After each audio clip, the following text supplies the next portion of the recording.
j'avais fait une thèse de doctorat sur le structuralisme en France. Donc, l'intérêt pour la critique, l'histoire de la critique, il était là dès le départ.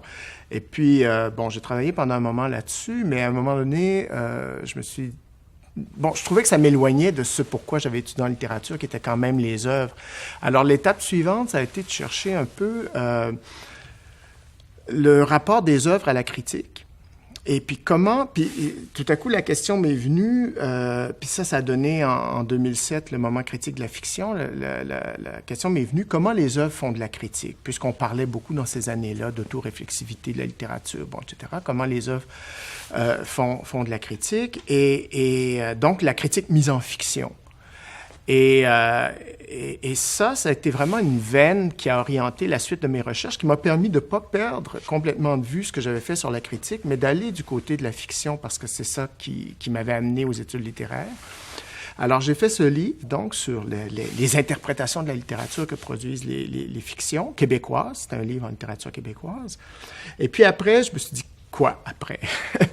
Et il y avait plusieurs, donc, de ces ouvrages qui mettaient en scène des figures de professeurs, des figures d'écrivains, puis qui insistaient donc sur la question du rôle du vécu dans l'expérience littéraire, dans l'expérience même de réflexion sur la littérature. Alors, c'est ça qui m'a amené vers la biographie, et la biographie d'écrivains comme genre, parce que en même temps, j'observais qu'il y avait une prolifération de publications qui mettaient en scène de romans ou de biographies imaginaires ou de fiction biographique qui mettaient en scène des écrivains et qui mettaient aussi en scène la réflexion des écrivains sur leur travail, puis la réflexion des critiques aussi sur le parcours des écrivains, puis sur le travail des écrivains.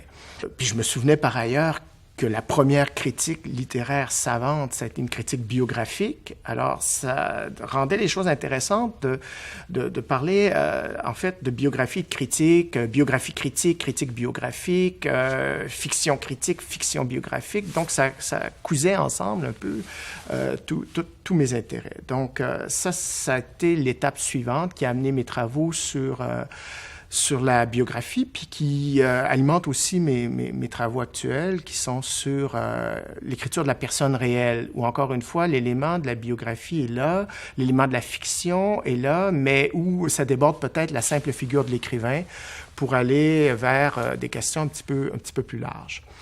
Voilà. Puis, comme ce corpus-là qui m'intéressait, quand je suis arrivé aux fictions d'écrivains, aux fictions du biographe, aux biographies fictionnelles, que ce corpus-là était très diversifié aussitôt que j'ai poussé un peu mes recherches. Bon, au Québec, en fait, j'avais commencé un peu au Québec avec le Monsieur Melville de Beaulieu, de Victor Lévy-Beaulieu, qui était, il y avait un chapitre dans le moment critique de la fiction sur cet ouvrage. Donc, au Québec, il y avait la filière Beaulieu, il y en a d'autres, la filière Lalonde avec sa pièce sur Flaubert, avec bon, etc. Mais c'était relativement limité, puis je voyais qu'il y en avait énormément en Allemagne, en Italie, en Angleterre, aux États-Unis. Alors là, du coup, je me suis dit, ce serait intéressant de déborder le corpus québécois, puis d'étudier ces corpus-là, non pas en tant que corpus nationaux, mais en tant que corpus orienté par une même question, qui est celle de l'auteur, du statut de l'auteur dans la littérature.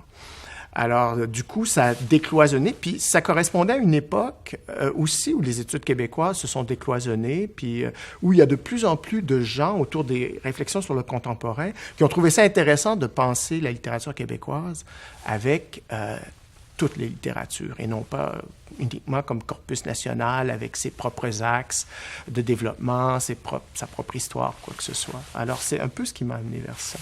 Ben, l'Allemagne de liberté, c'était un peu... L'Allemagne, ça a toujours été un peu... J'ai employé le terme très populaire, mon sideline. Hein. À un moment donné, j'avais un intérêt pour la littérature allemande, j'avais un intérêt pour l'Allemagne, pour l'enseignement de la littérature allemande aussi, et donc je cultivais ça. Et puis, bon, dans les travaux sur la critique québécoise, à un moment donné, j'ai été alerté par les allusions répétées que qu'André Bello, par exemple, ou Fernand Ouellette, ou d'autres, ou Yvon Rivard faisaient sur leur rapport à l'Allemagne, sur l'importance de ce rapport-là. Et là, j'ai vu l'occasion aussi. J'avais une bourse Humboldt, pour aller 6 mois en Allemagne, faire des travaux, donc être là sur place. Et puis là, j'ai vu l'occasion, en fait, d'allier, si on veut, ma biographie à mon travail académique, si on veut, universitaire, de dire, bon, j'ai moi-même cette fascination-là, et puis je la trouve chez d'autres. Essayons de la comprendre chez d'autres et peut-être en même temps de la comprendre chez soi. Pourquoi des intellectuels québécois autour de cette génération, mais ça s'était déjà produit avant, une autre génération, par exemple, chez Jean-Étienne Blais ou les gens de la relève. Pourquoi, de manière, disons, sporadique, mais et périodique, des Québécois se sont intéressés à la culture allemande. Puis au-delà de tout ça, ça me permettait de poser une question plus vaste, qui était la question qui, elle, m'a toujours fasciné, puis ça dépasse de beaucoup l'allemand, qui est celle des cultures d'élection. Pourquoi tout à coup on tourne, bon, sans forcément tourner le dos à sa propre culture, ça peut être le cas, c'est pas le mien, mais certains tournent le dos à leur propre culture et se choisissent une culture d'emprunt qui sera désormais celle qui les fera vivre intellectuellement, ça arrive. D'autres vont essayer de faire des passages entre leur culture et cette culture d'élection. D'autres vont choisir cette culture d'élection-là pour se guérir d'une blessure culturelle. Bon, je pense que pour la génération de Liberté, ça a été un peu ça, un rapport à la France qui était peut-être pas... bon, qui avait été trop unilatéral peut-être chez la génération de la relève et chez les retours d'Europe qui ont quand même été importants, disons, dans la culture intellectuelle québécoise jusque dans les années 70. Donc, une admiration trop unidirectionnelle de la France, pas payée de retour avec toutes les déceptions que ça implique. Donc, ça a amené ces gens-là à s'intéresser peut-être à d'autres horizons culturels et puis à avoir l'impression de choisir. Hein. C'est une des thèses de l'Allemagne de liberté, c'est que cette génération de liberté, c'est 2 générations de liberté, en fait, parce qu'il y en a 2 au sein de la revue, 2 générations de germanophiles. La première étant celle, par exemple, des Ouellette, Bello, Étienne Blais, qui a écrit, bon, un peu dans la revue, et la deuxième étant celle de Ricard, Neveu et d'autres, Chassé, bon, des collaborateurs d'Avio, plus réguliers ou moins, plus ou moins, bon, mais... alors, ces 2 générations, c'est des gens qui ont souvent choisi l'Allemagne pour échapper aux déterminations historiques ou géographiques qui leur semblaient un peu aliénantes, que ce soit la proximité des États-Unis puis de l'omniprésence de la culture américaine, qui a été un peu dévaluée comme une culture de masse. On voit ça, par exemple, chez Vadeboncoeur et d'autres. Ou alors cette culture anglaise, culture du conquérant, bon, qui, elle aussi, nous a été imposée, qui fait partie de nous, qui nous habite bien plus que nous ne l'habitons. C'est un petit peu le problème. Puis cette culture française aussi, qui est qu'on chérit, mais qui est lointaine, et avec une France qui est pas si proche que souvent on l'imaginerait. Hein, Bello avait cette formule très, très, très belle en disant « on est toujours en retard d'une France », parce que la France contemporaine nous fait peur. Donc, à l'époque de Camus, on aime Boris Vian, puis bon... et ainsi de suite. Donc, ça permettait d'approcher un peu ce comportement culturel-là qui est peut-être un tropisme québécois, c'est-à-dire ces cultures d'élection, puis on le voit avec la culture italienne. Hein. Il y a eu un livre sur l'Italie imaginaire des Québécois. Je pense qu'on pourrait faire un livre, je crois qu'il y en a eu un d'ailleurs sur l'Espagne imaginaire des Québécois. Donc, c'était un jalon vers ce genre d'études-là, puis en essayant de le penser, non pas en termes d'influence, comme ça a toujours été traditionnellement, pas toujours, mais comme traditionnellement ça a été fait, ou en termes mais plus en matière de convergence et d'allégeance, et non pas de filiation, mais peut-être d'affiliation. Pour ça, il y avait tous les travaux franco-allemands sur les transferts culturels qui m'ont beaucoup intéressé et qui ont été un peu à l'origine de la construction de cette recherche-là, et puis qui m'ont permis aussi, moi-même, de jouer un rôle d'opérer un transfert culturel, parce qu'il y a plusieurs de ces travaux qui étaient en allemand, qui ne sont pas traduits, puis que j'ai essayé d'introduire aussi dans ma façon de travailler. Et puis, bon, je pense que ça a fait aussi un petit peu souche des travaux de Michel Narot, par exemple, sur le baseball. je crois, s'inspire beaucoup de ça, des travaux aussi de Jean Morancy sur l'américanité. Donc, on s'est mis quelques-uns, je ne sais pas jusqu'à quel point j'étais précurseur, mais à essayer de travailler avec ces notions-là, qui étaient des notions... En fait, la notion de transfert culturel, c'est une notion où tout simplement on essaie, à la base de tout ça, d'abord, il y a deux principes, de travailler sur le concret, des traductions, des livres qui sont lus, des livres qui sont reçus, des livres, et puis de déshiérarchiser, parce que dans la notion d'influence, il y a toujours cette espèce de présupposé que l'influenceur est supérieur à l'influencé ou est en avance, il y a toujours cette idée d'une espèce de hiérarchie et la théorie des transferts culturels, voyant les objets culturels comme des objets qui voyagent sous plusieurs formes, parfois dégradés, parfois non, mais on s'en fout, défait un peu cette hiérarchie des échanges culturels. Alors, c'était ça l'enjeu. Essayer de comprendre aussi que l'Allemagne, pour le Québec, ça a été un recours intéressant, productif, un recours pas du tout sur le mode de l'imitation ou de l'emprunt servile, mais un choix aussi. Ces intellectuels de liberté, ils ont choisi une Allemagne. D'ailleurs, la première génération, j'insiste beaucoup là-dessus, a choisi l'Allemagne romantique, cette Allemagne de la nation culturelle précédant la nation politique. Et puis, la deuxième génération, elle s'est tournée vers une Allemagne contemporaine, vers des écrivains qui ont été importants pour tout le monde, qui ont été importants au Québec, mais qui ont été importants en France, qui ont été importants dans le monde entier, qui sont notamment Peter Handke et Thomas Bernhard. Donc, c'est ce que je montrais. Et puis, j'ai essayé de faire une histoire, en même temps un peu de liberté, et puis de montrer, de faire apercevoir l'importance de cette revue-là, un peu à côté de ce qu'on avait vu, de son effet et de son rôle sur le milieu intellectuel québécois. Voilà. Notre but, c'était pas tant de typologiser, mais c'était d'essayer de comprendre les mouvements, entre autres avec une notion qu'on a beaucoup utilisée, qui est la notion de transposition. Et ce qu'on essayait de voir, c'était toujours c'est des mécanismes, c'est-à-dire quelle stratégie ces gens... Et ce qui est intéressant, c'est que dans ce corpus, il y a des gens qui ont des intentions, disons, des objectifs qui ressortissent, je dirais, à la littérature la plus highbrow. Des gens comme Pierre Michon, par exemple. Il y a des œuvres beaucoup plus populaires qui vont utiliser d'autres stratégies. Mais pour poser toujours cette question, comment penser l'homme et l'œuvre, en fait? Comment penser cette vieille question de l'homme et l'œuvre? C'est souvent le thème de ces ouvrages, puis c'est souvent la pratique même de ceux qui les écrivent, c'est-à-dire qui essaient, eux aussi, en écrivant sur un écrivain, de penser un rapport entre l'homme et l'œuvre. Et il y a plusieurs stratégies. Il y a des stratégies qui sont très connues, qui sont utilisées depuis toujours, et on a écarté ces œuvres-là, qui est la biographie romancée. C'est-à-dire où l'œuvre, finalement, est très accessoire et c'est plutôt la vie, le miracle du génie qui devient un peu le sujet de la chose. Ça, c'est des œuvres qu'on a écartées. J'en ai parlé peut-être dans certains articles, mais pas de ces ouvrages. On essayait de trouver des gens qui essayaient de penser à nouveau frais, disons, le rapport entre un écrivain et son œuvre. Et il y a plusieurs stratégies. Il y a des stratégies qui sont très, très proches de l'essai, qui vont relever, par exemple, de ce qu'on a appelé l'essai biographique. Des fois, l'essai mythobiographique, ethnobiographique, sociobiographique, on peut mettre tous les préfixes qu'on veut. Parfois, c'est à partir de l'archive, parfois, c'est à partir de correspondances publiées, de toutes sortes de documents, vont essayer de creuser l'acte créateur et puis le rapport de cet acte créateur-là à une personne.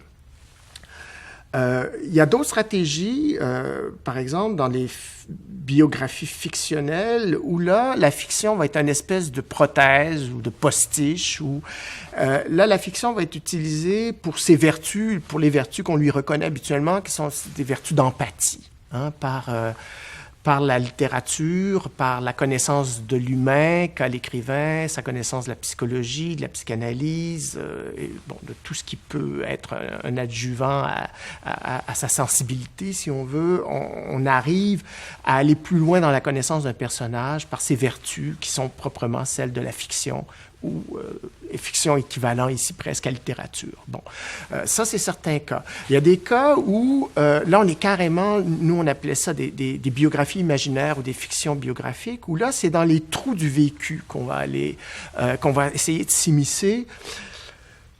Parce que pour essayer de voir là, surtout dans des cas d'écrivains qui sont surbiographiés, comme Baudelaire ou d'autres, qu'est-ce qui s'est passé pendant les 10 jours où Baudelaire disparaît à Bruxelles? Bon, c'est une espèce de trou noir en même temps qu'un aimant qui attire les écrivains, savoir qu'est-ce qui s'est passé. Là, les 10 jours où Agatha Christie a disparu, qu'est-ce qu'elle a pu bien faire alors qu'elle est revenue puis elle n'en a jamais parlé.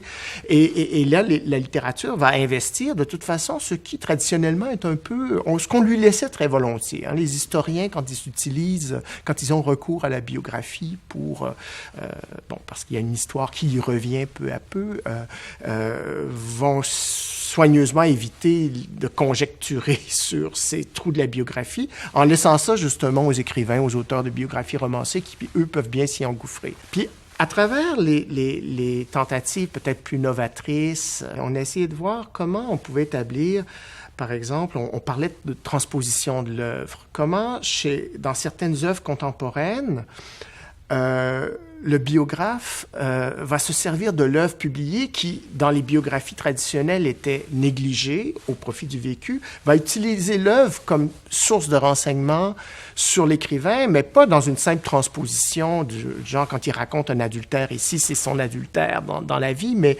où il va y avoir toutes sortes de spéculations, de jeux, d'inventivité, de variations sur les rapports qu'on peut établir entre l'œuvre et bon, le vécu.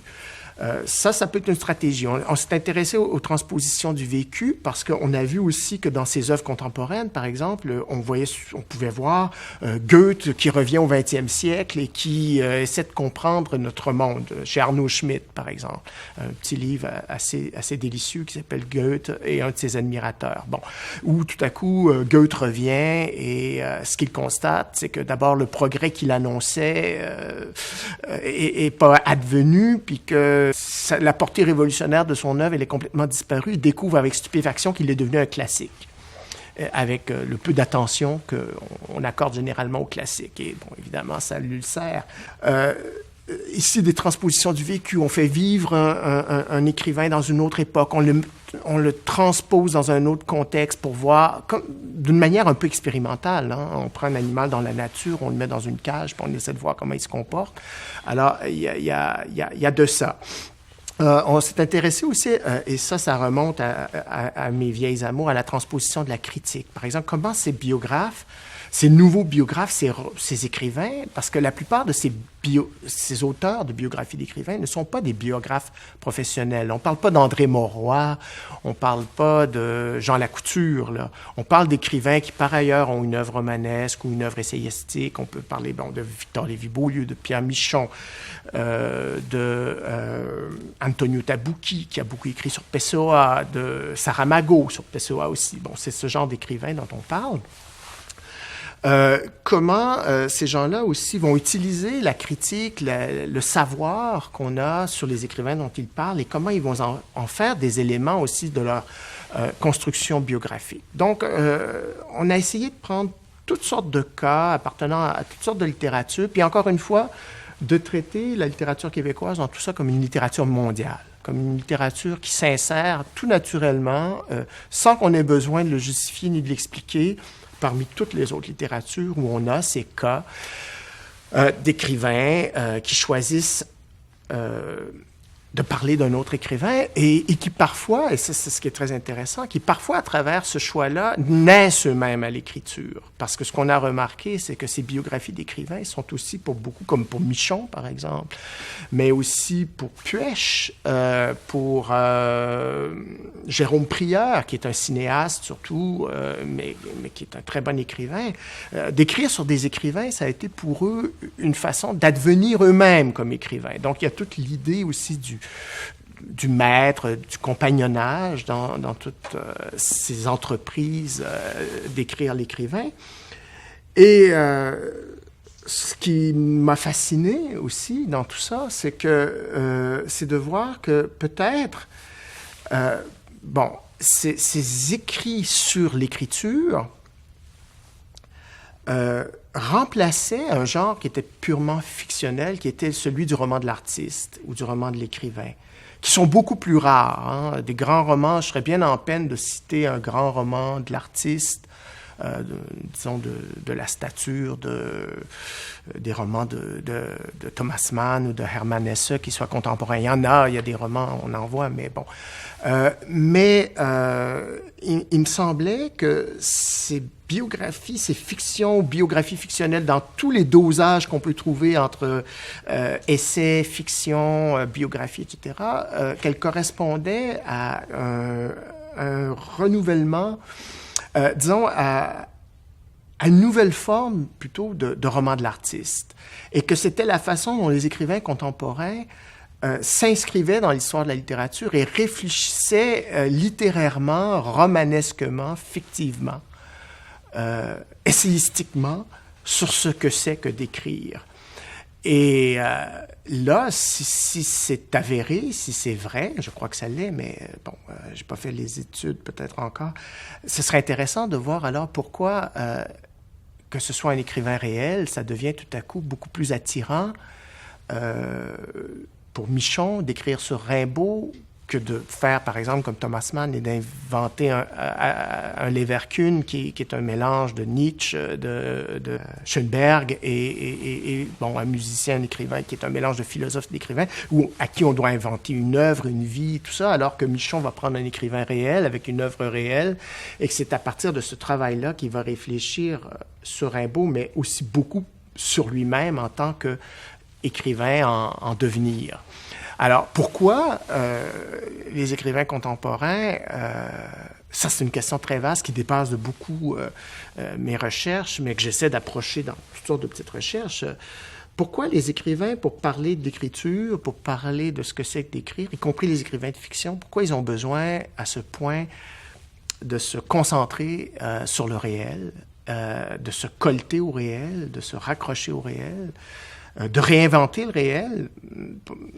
Une des questions, c'est pourquoi prendre un écrivain qui existe, par exemple, et de lui réécrire une vie, alors d'une part qu'il en a déjà une, et que d'autre part, ce serait si facile d'inventer un écrivain purement imaginaire et d'y mettre ce qu'on veut, et on risquerait pas de poursuites légales, on risquerait pas de problèmes avec les avocats, les poursuites et tout ça. Donc, ça, c'est une curiosité. Et c'est un peu le travail que je fais actuellement, parce que le livre auquel je travaille actuellement, c'est un livre qui s'appelle, dont le titre provisoire est « Les fictions du réel », mais c'est ça, c'est quel statut le réel prend dans les écritures contemporaines. Et plus encore, les fictions du réel, ce qui m'intéresse, c'est l'écriture de la personne réelle. Pourquoi on écrit sur des personnes réelles? On écrit des romans sur des personnes réelles, des romans sur des faits divers réels, sur des personnages historiques réels, au risque de se mettre en travers de la voix des historiens, des écoutiers, des ayants droit, des familles, etc. Ça correspond à quoi comme phénomène? Ça, c'est ma grande interrogation, puis c'est une interrogation, je pense qu'on est plusieurs à avoir, ceux qui s'intéressent aux contemporains, parce qu'elle se manifeste dans des écrits, on peut dire, biographoïdes, mais aussi dans des écrits autobiographoïdes, dans des écrits purement romanesques, dans toutes sortes de formes hybrides entre réel et fiction. Alors, c'est là-dessus que je travaille actuellement. Oui, c'est sûr qu'il y a un réflexe dans ces biographies, celle de VLB par exemple, de prédation, d'incorporation, même au sens parfois presque littéral du terme. Là, dans Melville, il dit ses œuvres, je voudrais les manger carrément et les digérer. Et c'est sûr qu'il y a là, dans le passage par l'écrivain, par le maître, en même temps que c'est intimidant, c'est un rapport d'un à un d'un écrivain à un autre écrivain, à l'intérieur de la confrérie, dans une optique de compagnonnage, de maîtrise, d'apprentissage, qui est une stratégie très productive et très intéressante pour s'approprier de la littérature mondiale. Il ne s'agit pas de gober toute une tradition d'un seul coup, mais bon. Et il y avait la même chose dans Liberté autour des romantiques, par exemple, c'est-à-dire ces écrivains, ils n'étaient pas intimidés. Ils n'étaient pas surtout Bello, Ouellet, tout ça. Ils n'étaient pas surtout. Ils n'étaient pas à genoux devant le grand Hölderlin ou devant le grand Novalis ou ce qu'ils voyaient, c'était une parenté extraordinaire. Et pour la première génération de Liberté, non seulement une parenté de sensibilité, à travers toute la question, par exemple, de la forêt chez Rivard, par exemple, la forêt mauricienne et la forêt d'Henri de Fterdingen, où, bon, les ressemblances sont absolument frappantes. Mais ils étaient aussi... ils se sentaient... donc, ils n'étaient pas à genoux, ils se sentaient de plein pied avec eux et même, ils avaient l'impression qu'ils étaient dans la même situation historique, que la marginalité de l'écrivain québécois dans une petite culture marginale ou périphérique, peu importe comment on l'appelle, en marge de la grande culture de consommation américaine, c'était la même situation que ceux des romantiques allemands qui vivaient dans des villes. Ils étaient, Berlin, Vienne, mais les premières villes du romantisme, c'est Weimar, c'est Iéna, c'est des bleds, là, qui étaient comme ça dans leur petite ville, leur petit cénacle avec des préoccupations qui étaient extrêmement marginales et qui rêvaient à une rénovation culturelle et à une rénovation politique. Le fameux séminaire sur le romantisme allemand de Bello et Ouellet, qui va laisser des traces comme depuis Novalis ou l'Allemagne comme lointain, comme profondeur, le très bel article d'André Bello, c'est 70, octobre 70, alors que l'armée est dans les rues, là. Alors ces gens, ils se voient comme des héritiers et comme ils entament un extraordinaire dialogue avec ces grandes œuvres, mais sur un mode qui est peut-être tout à fait québécois, et il faudrait voir si unique, mais de la familiarité, de la proximité, de la symétrie des situations. Et ils sont pas intimidés, ils sont galvanisés par ça. Et je pense que c'est Beaulieu aussi. Beaulieu, son œuvre, y compris romanesque, c'est nourri de ces appropriations-là. Il y a quelque chose d'absolument vampirique. Je ne suis pas le premier à le dire et à le remarquer chez Beaulieu. Et c'est ce qui fait qu'il est si intéressant, c'est qu'il n'est pas justement dans le complexe, il n'est pas dans le sentiment d'insuffisance, il n'est pas comme... c'est l'anti-Saint-Denis Garneau, là. Beaulieu, il n'est pas dans... Et je pense que pour lui, la voix de l'homme, de l'écrivain, de la biographie, ça a été essentiel. Ça a été son accès à la grande littérature, bien plus que cette idée d'embrasser une tradition dans son ensemble ou de s'approprier toute une tradition ou de se désigner comme héritier d'une tradition littéraire qui aurait été naturellement pour lui la tradition française, alors que c'est pas la tradition qu'il a le plus cultivée. Et un de ses livres les plus faibles, d'ailleurs, dans la veine biographique, c'est son Monsieur de Voltaire, qui n'est pas ceux qu'on retient non plus d'habitude quand on parle de sa production biographique. Disons, la posture habituelle, c'est la littérature dispose de facultés spéciales qui lui permettent d'atteindre une vérité que les autres récits, par exemple historiques ou biographiques, ne peuvent pas atteindre, et sa légitimité, elle est là. C'est-à-dire qu'elle seule peut dépister cette autre vérité qui se cache. Moi, c'est une justification à laquelle je ne crois pas tellement, qui ne m'intéresse pas beaucoup. Pour moi, c'est un plaidoyer pro domo, tout à fait commode. Et bon. Mais Oui, on voit que ça mène très loin. J'ai travaillé, par exemple, sur Jan Karski, le livre de Yannick Hanel. J'ai fait un chapitre du livre que je suis en train d'écrire là-dessus. Et là, on voit toutes les implications, comment, d'une certaine façon, ce qui est très difficile à dire, au bout du compte, quand s'agissant de ce livre-là, c'est est-ce que ça a fonctionné ou ça n'a pas fonctionné? Le livre a eu des prix, il a eu d'abord des bonnes critiques, ensuite il y a eu une polémique incroyable, un déchaînement contre le livre, et puis au bout du compte, on ne sait pas si on est devant un champ de ruines, un livre qui a été à jamais brisé, ou un livre triomphant qui... et c'est très intéressant...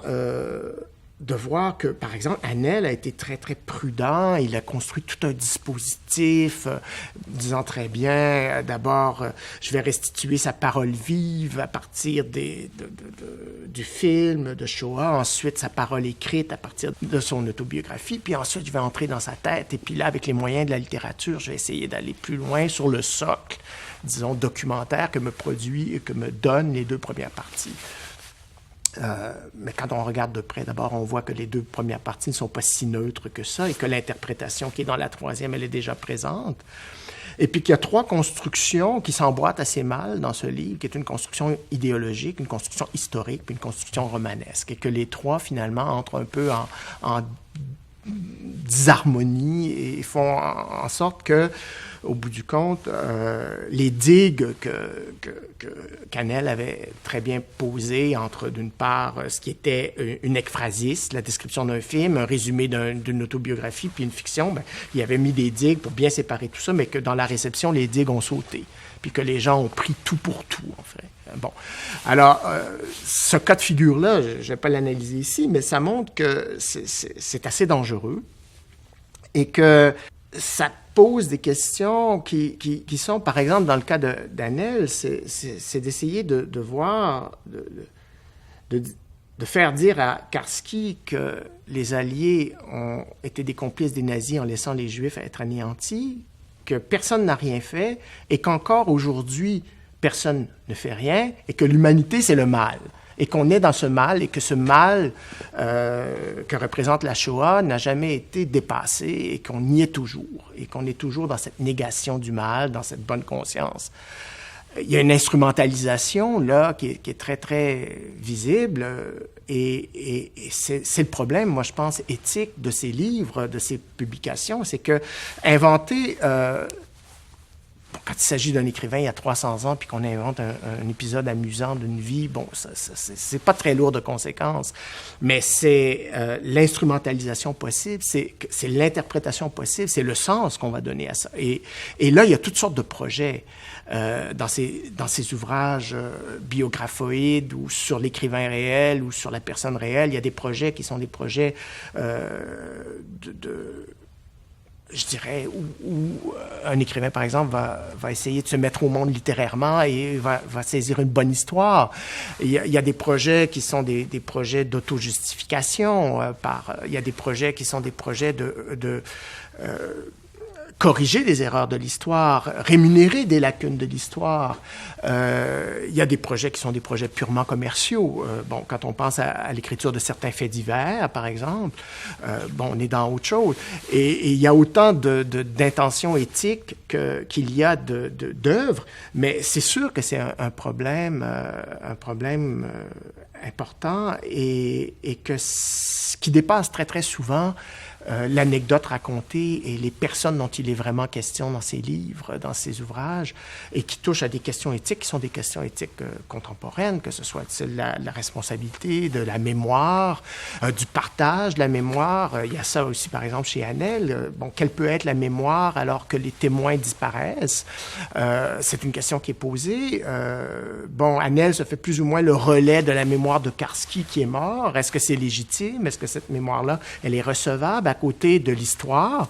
Hein? Comment la mémoire aussi, souvent, quand le sujet est historique, ces ouvrages, ce qu'ils font d'une certaine façon, c'est qu'ils décalcifient un peu le discours historique, qui est toujours un discours, pour essayer de retrouver une mémoire de l'événement, même si l'événement s'est passé il y a très, très longtemps, pour le rendre, parce que la mémoire, elle est vive, elle est vivante, elle est reliée à qui se souvient, aux descendants immédiats de qui se souvient, et il y a cette volonté de remettre de l'immédiateté dans ce qui s'est figé en une histoire écrite, documentée, etc. Il y a une volonté de restaurer le témoignage originel qui est à la base des histoires que nous nous racontons. Il y a tout un décapage là, de l'histoire qui est fait, bon, parfois avec toutes les précautions éthiques qu'il faut. Par exemple, moi, je suis frappé, je travaille sur Sebald, de voir tous les scrupules éthiques qui sont mis dans ces reconstitutions qui sont extraordinaires. Et il y a parfois, bon, dans le cas d'Annelle, moi je crois que c'est moins maîtrisé, moins réussi du point de vue de ces scrupules et de ces barrières éthiques. La réception du livre, d'ailleurs, tendrait à le montrer sans qu'on ait besoin de trop argumenter. Donc, il y a cette... on est dans un travail qui est un travail très périlleux, de relecture, de restitution, de restauration. Et puis dans tout ça, ben, il y en a qui ont la main plus lourde que d'autres. Il y en a qui ont moins le respect des artefacts. Il y en a qui laissent voir leurs interventions sur l'histoire ou sur le vécu des autres, hein, comme on peut restaurer une poterie grecque et qu'on peut très bien montrer où sont nos interventions, où on peut au contraire faire en sorte qu'elle ait l'air d'une œuvre. Là, il y a deux types de restauration possibles. Et je pense que chacun de ces textes contemporains qui ont maille à partir avec les personnes réelles, avec le vécu, avec la biographie, doivent le font de manière parfois très explicite, parfois implicite, mais ont à se situer dans un débat éthique, là, et que les solutions sont très diverses autant que les œuvres, et avec des résultats qui sont parfois, justement, qui donnent dans la réception des effets parfois absolument d'une violence inouïe ou d'une surprise totale. L'engagement dans le critique, c'est de se rendre compte que on est vraiment plusieurs à travailler sur le contemporain et qu'on est tous partis d'horizons assez divers. Bon, je pense à Martine-Emmanuelle Lapointe, par exemple, sur la mémoire, le témoignage, l'héritage, bon, etc. Élisabeth Nardou-Lafarge sur le lieu, l'inscription, aussi, qui est une autre forme d'inscription du réel, du biographique, bon, que ce soit la maison natale, etc. Et c'est de se rendre compte, finalement, on est une école de Montréal, là, qui est beaucoup autour du krill, mais qui n'est pas là uniquement, de gens qui s'intéressent à la production contemporaine et qui lui posent des questions qui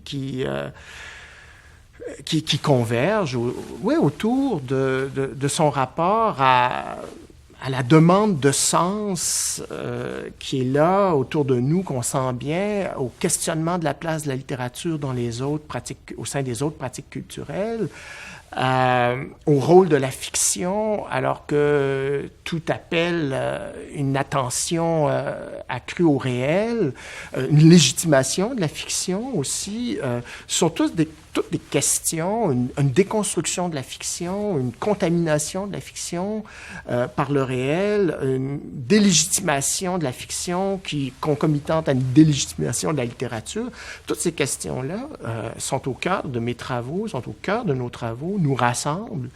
Et c'est ça qui, à mon avis, fait le krill, le troisième acte sur le contemporain, bien plus que des convergences de corpus ou de questionnements, même s'il y en a.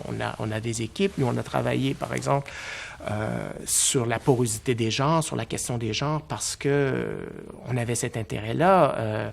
Marie-Pascale Huglot travaille sur le conte, le roman, la scène. Moi, je travaillais sur la rencontre de l'essai, du roman, de la critique. D'autres faisaient autre chose.